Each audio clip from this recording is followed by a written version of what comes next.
Alors bonjour à tous les deux. Bonjour. Solène, je vais commencer par vous. Donc, vous êtes cofondatrice et DG de l'association Paris Dance Project. C'est un projet jeune, mais qui a beaucoup d'ambition et qui fait d'ailleurs des événements tout à fait ambitieux, dont la mission est de partager et de promouvoir la créativité à travers la danse.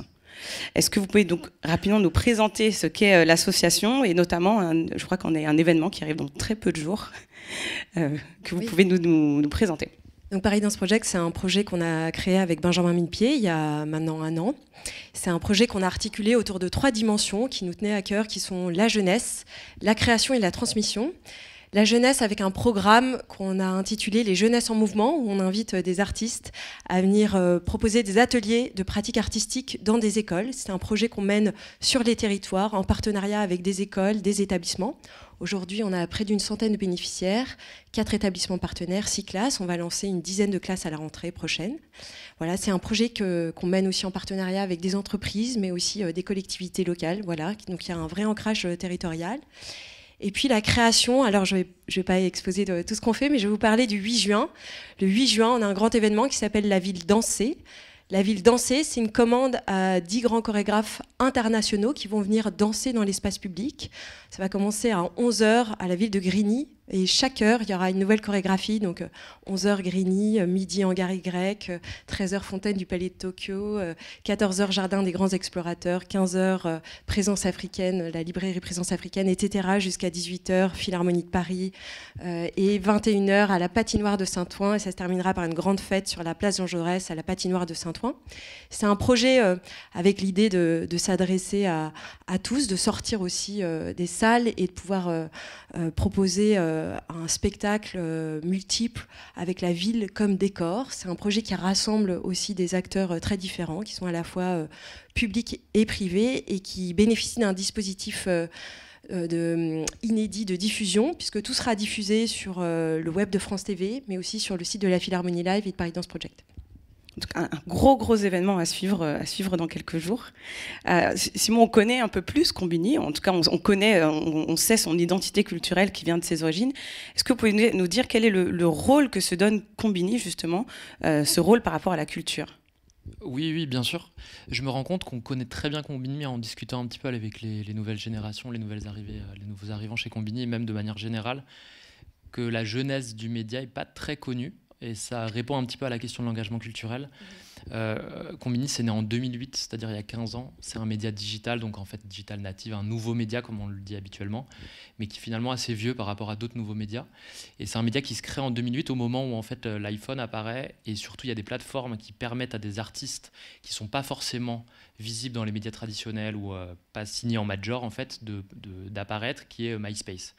Combini s'inscrit là, c'est-à-dire à ce moment-là où en fait il y a un contre-pouvoir qui est en train de se mettre en place dans la culture, et Combini doit donner à ce moment-là, a pour mission de donner à ces artistes une parole, et que va amplifier le digital en fait en 15 ans énormément.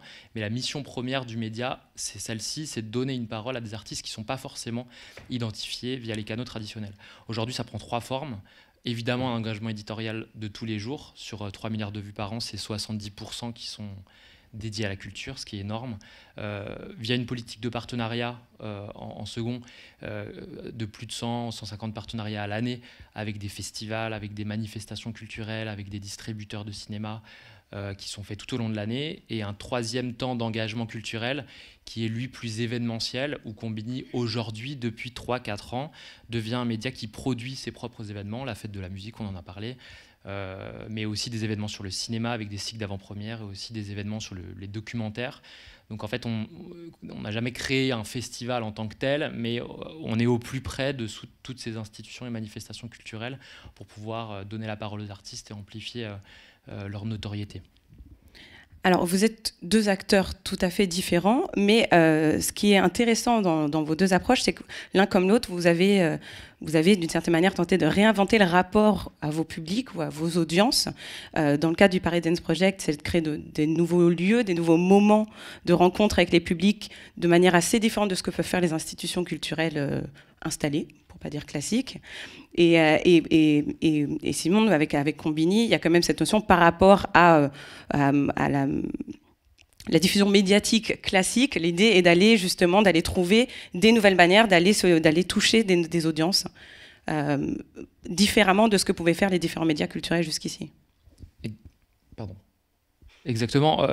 En fait, je suis ravi d'être parti juste après Virginie, on se connaît, mais qui parlait exactement de ce sujet-là, qui est d'arrêter de faire l'opposition entre culture savante et pop culture. Nous, c'est exactement notre mission, c'est de trouver des formats.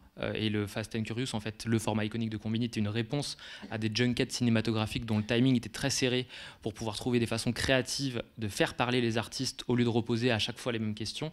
Nous, notre logique, ça a toujours été ça, c'est en fait de parler de culture que l'on aime, de culture savante pour nous en tout cas, d'artistes qui ne sont pas forcément connus, mais de donner une accessibilité via le format créatif au plus grand nombre.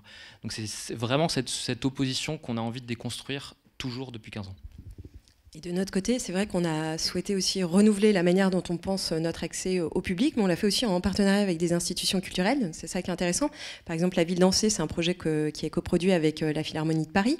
Donc c'est aussi un projet sur lequel la Philharmonie de Paris nous accompagne. C'est un projet qu'on mène aussi en partenariat avec des collectivités. On traverse quand même 5 communes à travers ce projet qu'est La Ville dansée. 5 communes qui sont la Seine-Saint-Denis, qui sont Meudon, qui sont la ville de Saint-Ouen, qui sont la ville de Paris, qui sont la ville de Grigny. Et puis, on a aussi travaillé avec des opérateurs publics comme des opérateurs privés. Donc ça, c'est aussi intéressant dans le rapport à l'audience.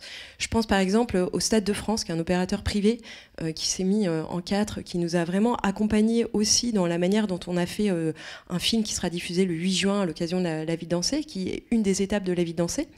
Et ça, c'est aussi intéressant, c'est de voir que, oui, on propose un schéma un peu alternatif qui est d'aller dans la ville et de s'adresser à un public qui peut-être ne va pas non plus spontanément dans les institutions culturelles, mais en même temps, on le fait en partenariat aussi avec des acteurs publics, des acteurs privés et aussi des institutions culturelles qui nous accompagnent dans cette démarche.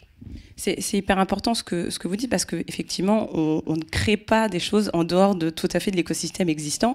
On peut créer des nouveaux formats, on peut inventer des choses, mais il faut le faire en collaboration. Il faut se faire un peu le médiateur, le catalyseur en fait, culturel pour créer une expérience qui fonctionne pour vos publics.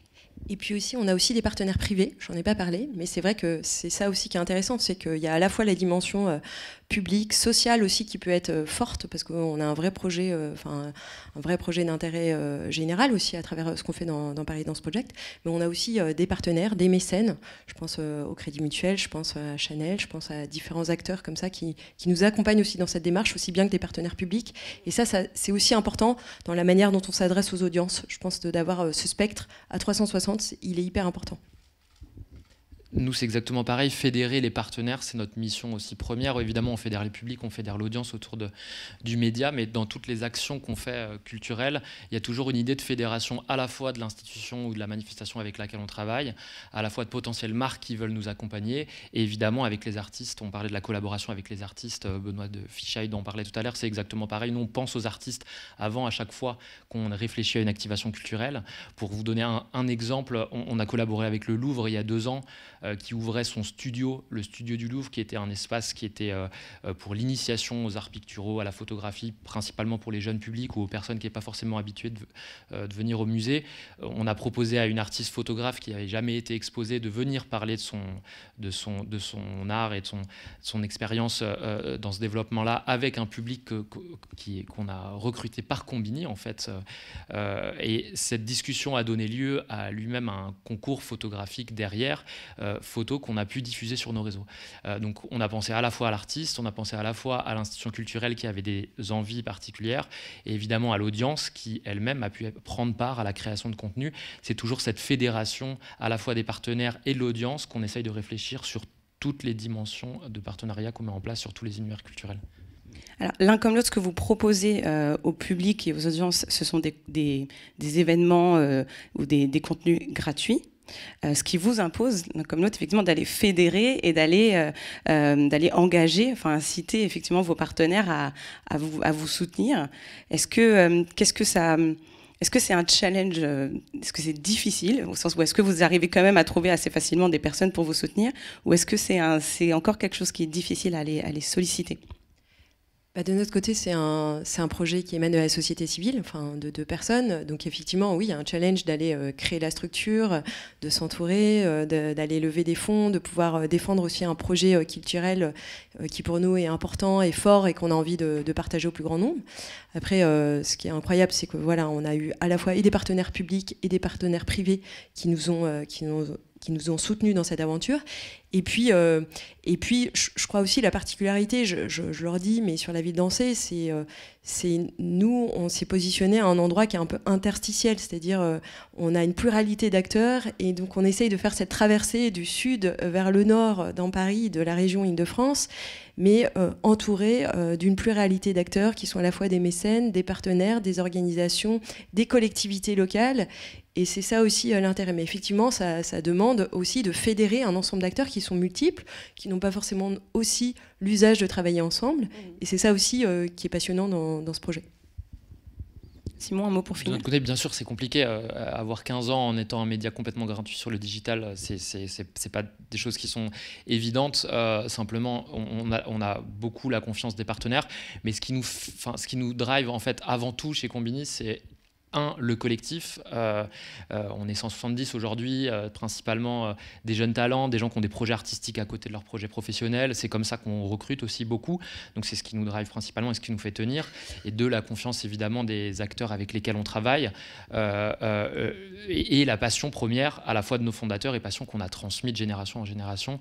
Ça c'est, je pense, que ressentent en tout cas les institutions avec lesquelles on travaille, et s'intégrer dans l'écosystème culturel comme on le fait le mieux possible en portant les artistes, c'est toujours valorisé quand on en discute à l'extérieur.